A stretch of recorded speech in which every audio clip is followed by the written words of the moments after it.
নমস্কার বন্ধুরা, আমি বৃষ্টি। গল্প বৃষ্টির আড্ডার একটি নতুন অডিও স্টোরিতে সকলকে স্বাগত জানাচ্ছি। আজকে আমি যে গল্পটা নিয়ে এসেছি সেটা হচ্ছে হাসির রাজা গোপাল ভাঁড়ের একটি বিখ্যাত গল্প।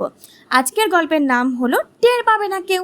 তাহলে চলো আর কথা বলে সময় নষ্ট না করে এই টের পাবে না কেউ গল্পটি শুরু করা যাক। গোপাল একবার মহারাজ কৃষ্ণচন্দ্রের কাজের জন্য মুর্শিদাবাদের নবাব দরবারে গিয়েছিল। কৃষ্ণনগরের একটি লোক নবাবের কাছারিতে চাকরি করত।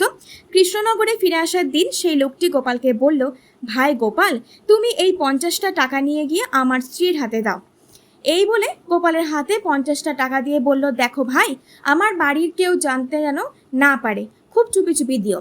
গোপাল টাকাগুলি পকেটে রেখে বলল, তুমি নিশ্চিন্ত থাকো ভাই, এই টাকার কথা কাক পক্ষিতেও টের পাবে না, এমনকি তুমি টাকাটা যাকে দিতে বলেছ সেও টের পাবে না। আজকের এই মজার গল্পটা এখানেই শেষ হয়ে গেল। ভালো লাগলে প্লিজ লাইক, কমেন্ট, শেয়ার এবং সাবস্ক্রাইব করে দিও। বাই।